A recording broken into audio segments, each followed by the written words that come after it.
continue to elect people into efficient, that even includes some who look like us but clearly do not stand with use like Byron Donalds will keep making statements like he mean the idea that you are sitting here saying life was somehow better under Jim Crow. You say this because you truly do not know Historia. Is it simply because you married a white woman and think that somehow that absolves you? He honestly cannot tell. She confronted him right there on national television whether he truly connects with the black community, and when he responded neither one of them expected the entire country to erupt with opinions. Just moments later stage manager's voice cut through the studio like a sharp crack, but Jasmine Crockett and Byron Donalds did not even blink. They were already face to face, eyes narrowed, shoulders set, lips pressed tight, ready for whatever was coming next behind the cameras. Producers froze in place, watching like people bracing for a storm they could sense was about to hit, and they did not have to wait long. Representative Crockett,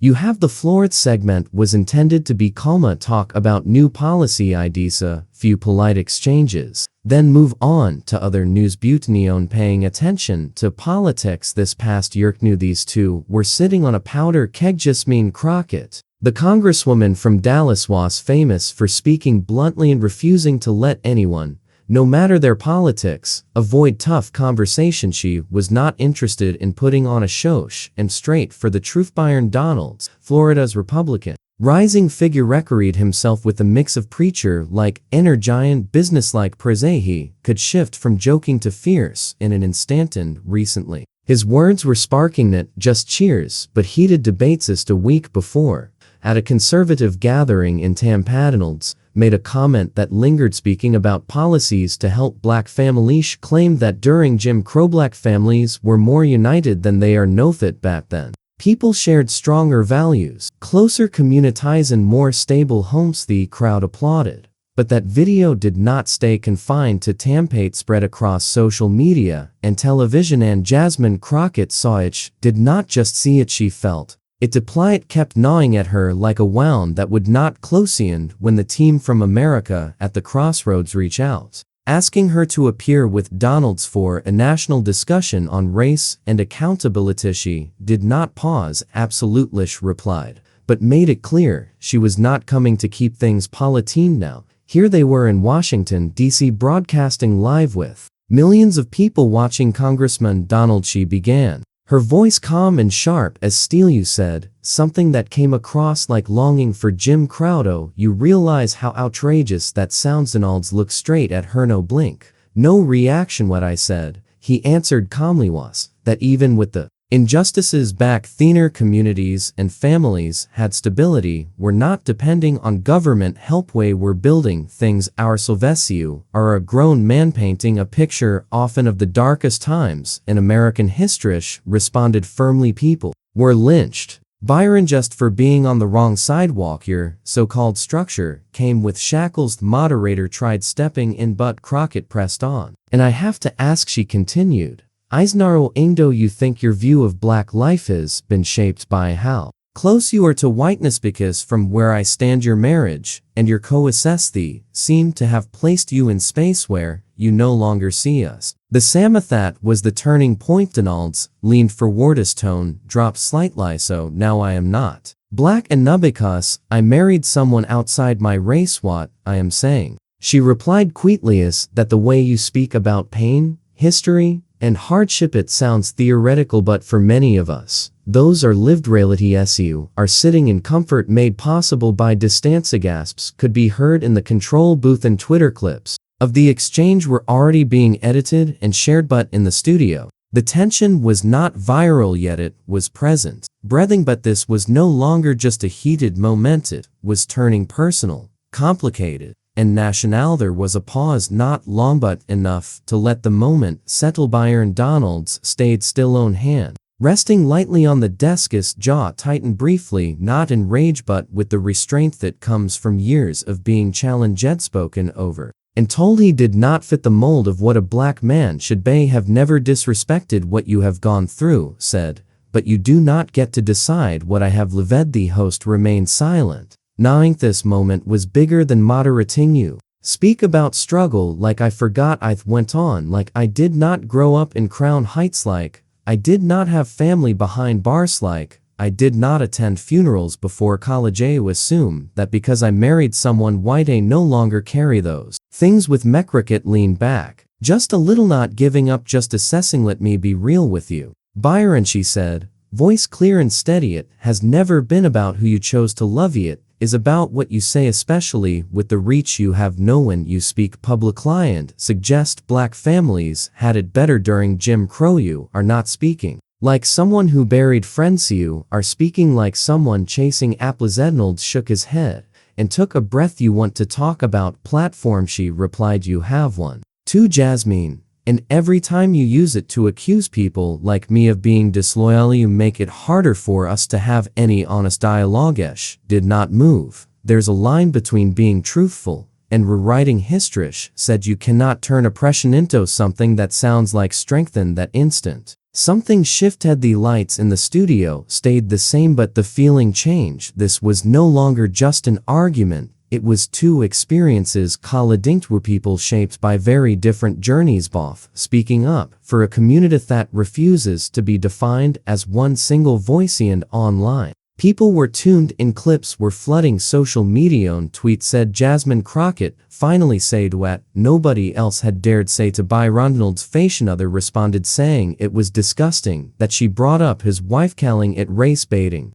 At its worst, back in the control room, a young producer named Lennox whispered, people are going to be talking about this for days. Meanwhile, on set, the host finally stepped forward. Appreciate both of you sharing your passion, but Crockett held up a handy "I'm not finished" head, turned again to Donalds. When you talk the way you did in Tampa, it causes harm not to mean it to you but to the children who hear those words and start to think maybe Jim Crow was not so terrible, that somehow their ancestors were stronger because they lived through it. Staying silent might be the cost of peace. Her voice caught a little on the word children. Me grandfather was not strong because of Jim Crow, said he was strong in spite of it. Donalds stayed silent for a moment because something in her voice had shifted things again. She was not throwing jabs. Anna Moorish was recalling memories he used to keep. A notebook continued full of names of people from his town who vanished. That was what structure meant back then. Silence followed. He and true. Donalds finally spoke. He do not praise Jim Crow. I'm saying there was pride in our families, and maybe if we stopped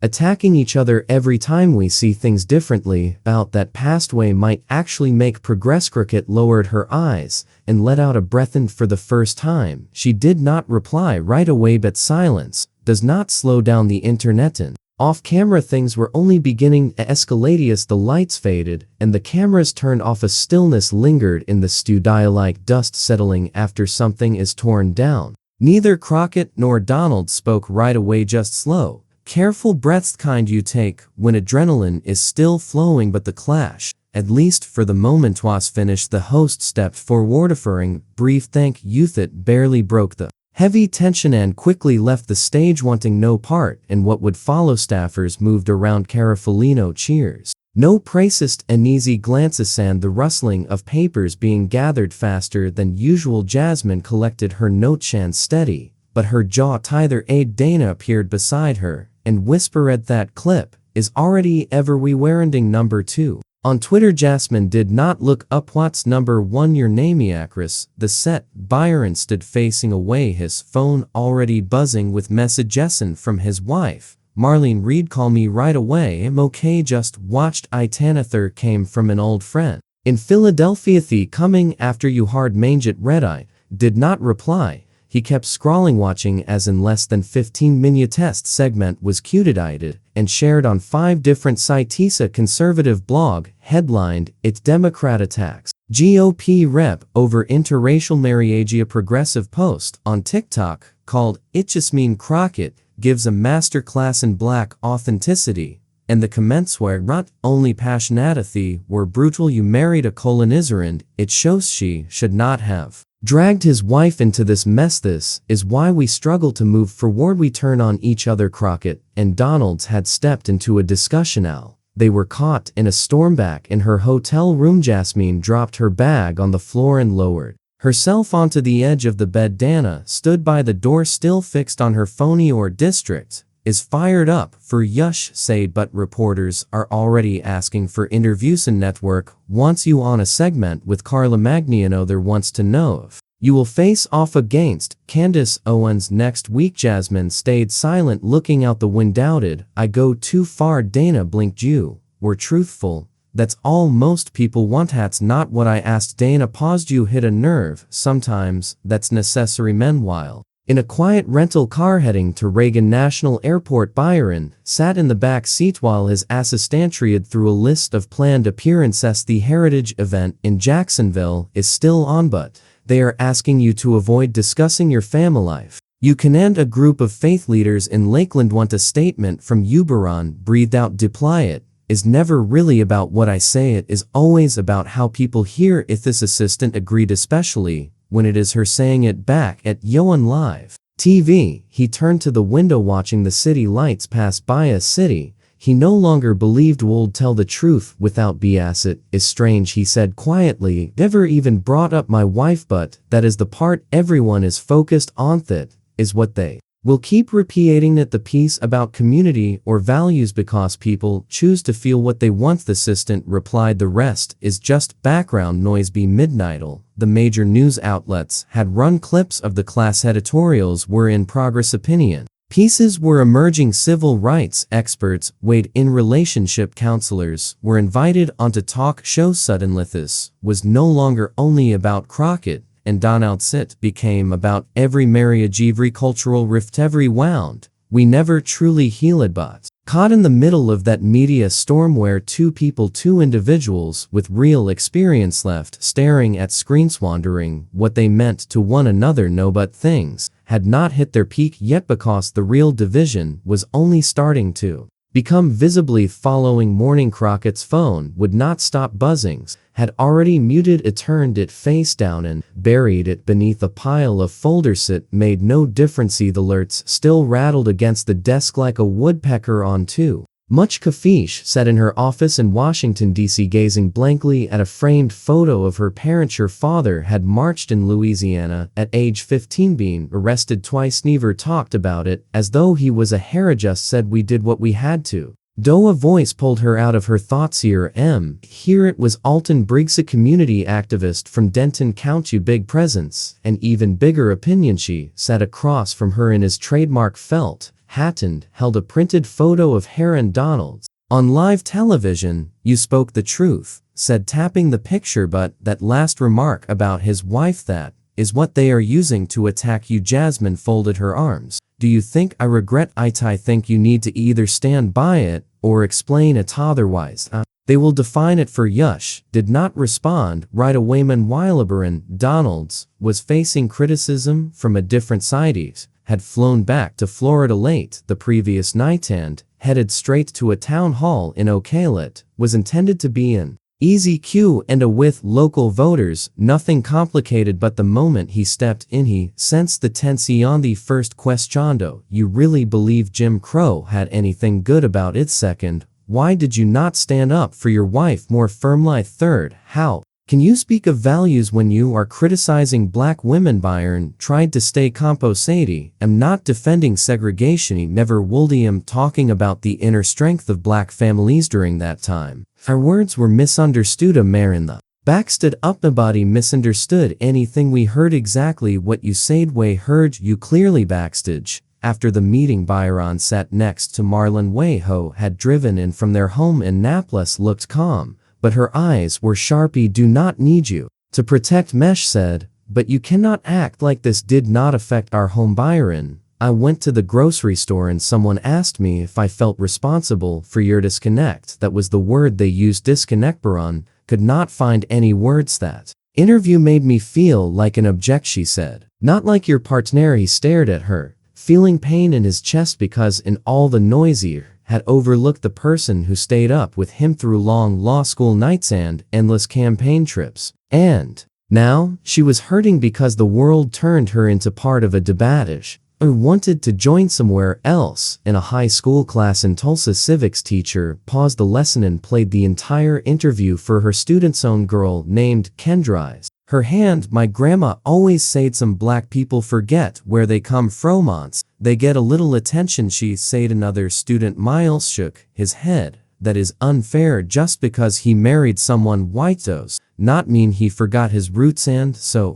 the conversation spread living rooms, classrooms, churches, Twitter feeds, radio programs. Every person with a television or a phone had an opinion, and most opinions carried heat. At the same time, Jasmine walked quietly through a hallway in the Capitol, her heels tapping lightly when she saw Byron coming toward her from the other side. Neither slowed down, either moved. They stopped right in front of each other. You have a moment, he said. She nodded, and they stepped into a small side room, a space between them. I was not trying to question your family, Jasmine said, but I had to challenge what you said. Byron nodded slowly. And he was not trying to defend a system that hurt our people. I wanted to talk about what we used to have. Maybe I said it poorly. A long pause settled between them. Maybe, she replied, or maybe you spoke what you felt, but feelings can cause harm too. Look at her. So what happens? Nosh lifted her shoulders. We face whatever comes next, but outside that room, the consequences were not slowing down. They were growing, and the country was picking sides faster than either of them could keep pace.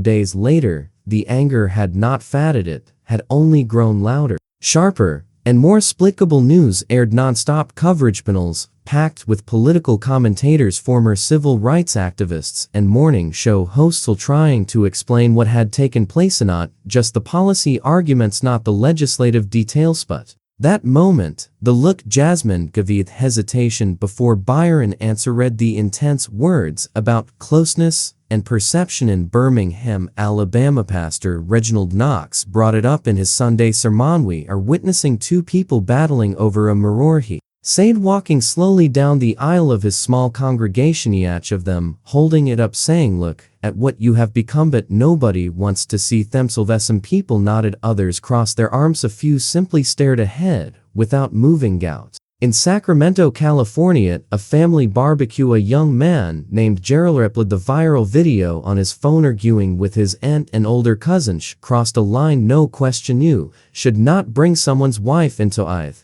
said his cousin Regina. Shot back, if you go on national television claiming Jim Crow had anything positive, you cannot be surprised when people challenge your entire perspective. Did not say it was good, he said. Black families once had more stabilities, and that partly true. Their aunt threw her hands in the air. Truth without context still becomes elite. Country had reached the stage in the cycle where the discussion stopped being only about what was spoken and turned into a debate over what it meant, what it revealed, what feelings it stirred up, and what memories it triggered. Meanwhile, Jasmine's office was flooded with messages. Some offered support, thank you for speaking out about our struggles. Others were angry. One voicemail simply said, keep your mouth off respectable black men in Tallahassee. Donald sat on the back porch with his 17-year-old son, Brandon Both, sipping lemonade and watching the sun fade behind the trees. Brandon had been quiet for days, but finally turned to his father. Dad, can I ask you something? Always.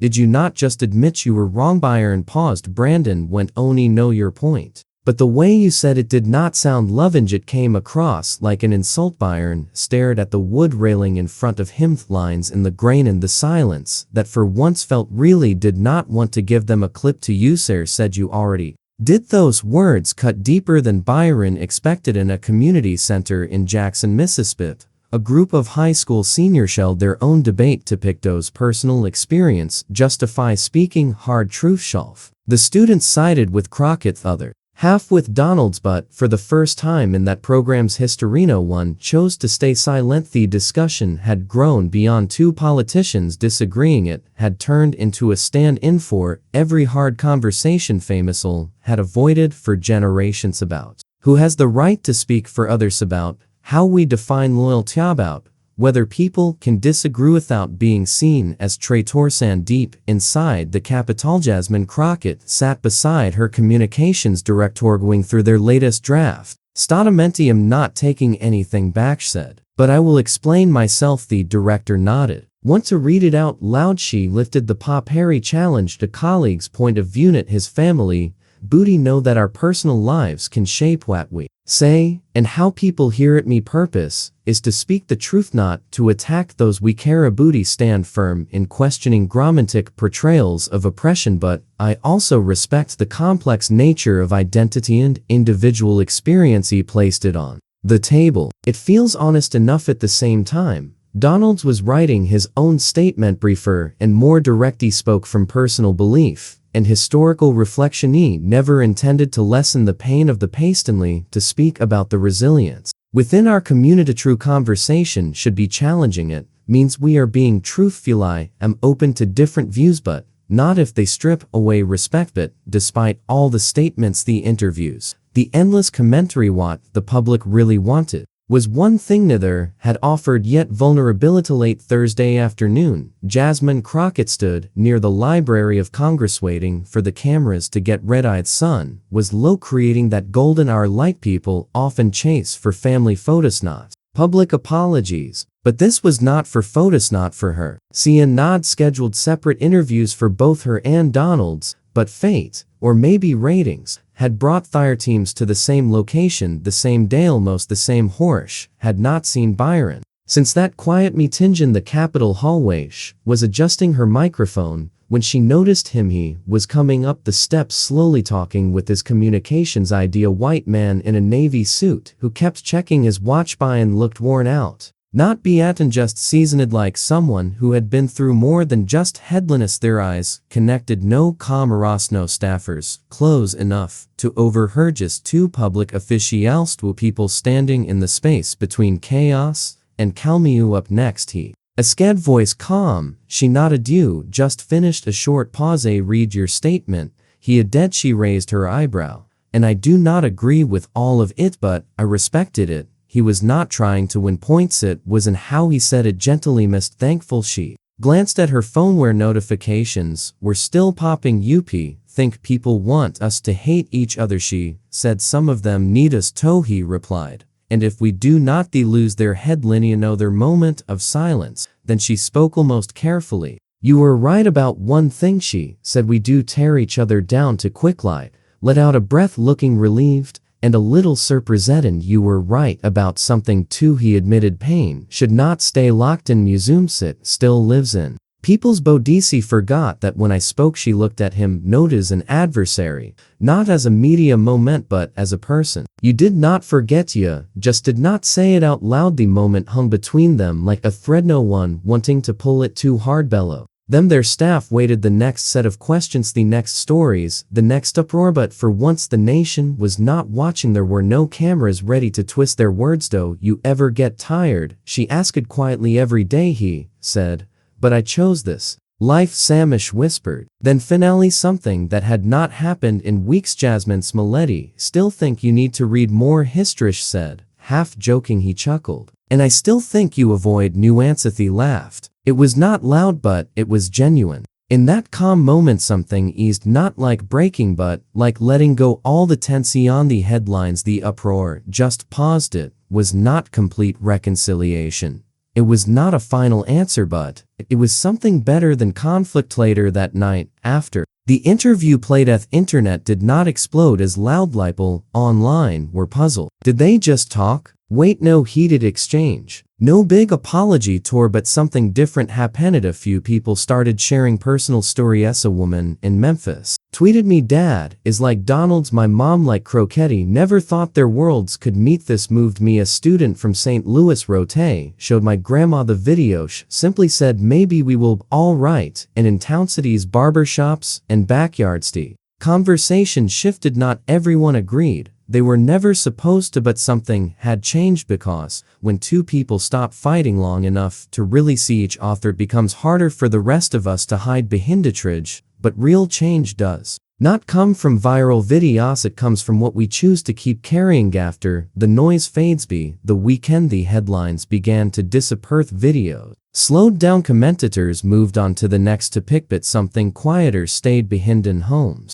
all across the country. Black, white, multiracial, conservative, vivacious, liberal, and everywhere in between. People kept talking, not about who won the exchange, not about who was right or wrong, but about the uncertain space in the middle. The space where people like Jasmine Crockett and Byron Donalds had unexpectedly crossed paths in Baton Rouge. An older man named Terrence Kalau pulled his grandson aside after dinner. "Did you see that thing on TV with those two?" he asked. The boy nodded. "Yes, Avirion has been sharing." Terrence rubbed his chin. "When I was your age you did not have politicians talked to each other like that. They did not always agree, but they were brave enough to say how they truly felt and sometimes to listen to do. You think they really listen?" Terrence paused. "They tried. That is better than most." Meanwhile in Washington, Jasmine Crockett sat at her kitchen table with a cup of black tea, scrolling through messages from constituents and from a woman in El Paso. Tea did not agree with everything you say, but thank you for saying it out loud. Sometimes pain needs to hear itself before it can heal." She stared at the message for a while, then forwarded it to Dan across the country. In Naples, Florida, Byron Donalds strolled along the beach with Marlene. Their hands brushed occasionally, like old habits trying to find connection. "Agayani, think I let my message get louder than my meaning," he said. She gave his fingers a gentle squeeze. "Maybe. But you also let people really see you, even if some did not like what they saw." They stopped watching a group of children building a sandcastle too close to the water. Byron turned toward her. "Would you do it again? Marry you?" She jacket no. "Go through that level of public?" Faresh smiled. "We are still standing, aren't we?" Back in their own corners of the country, two representatives went back to their routine the bills, the committees, the town halls. But something felt different. They did not have to agree. They did not have to hug in front of cameras. But the next time their names were mentioned together, the tone was calmer. Colleagues started asking Jasmine how she managed difficult conversations, which turning them into personal attacks. Byron began joining round tables. He used to skip. The tension was not gone, but respect had started to grow in its place, and maybe that is all we can hope for. Sometimes not perfect agreement, not instant harmony, but the courage to sit with discomforts, be silent when needed, and keep showing up, because here is the truth: most people are afraid to admit growth is painful. It does not trend, it does not make for simple headlines, but it matters. What Crockett and Donalds offered you, even if they did not plan it, was a glimpse into what it is to be fully human under public scrutiny, to feel misjudged, feel unseen, to push back, to listen, and to change. Not for cameras, not for praise, but because it felt necessary, because people were paying attention, and maybe because the country needs it more than it realizes. Here's the question for you watching this right now: what conversations have you been putting off? What truths have you softened to avoid hurting someone else, or to protect yourself? That might happen if you finally spoke them out loud. We do not grow by staying silent, we grow by speaking up, by remaining present, by not leaving when things get hard. So the next time you find yourself arguing with someone, especially someone who looks like you, who shares your background, ask yourself this: am I trying to win, or am I trying to understand? Because those two things are not the same, and maybe if more of us chose to understand, even when it is uncomfortable, we would not have to wait for politicians to lead the way. If this story stirred anything in you, if it made you reflect, take a moment to subscribe, share it, and start a real discussion. That is how we keep moving forward, on moment, one voice, one honest conversation at a time.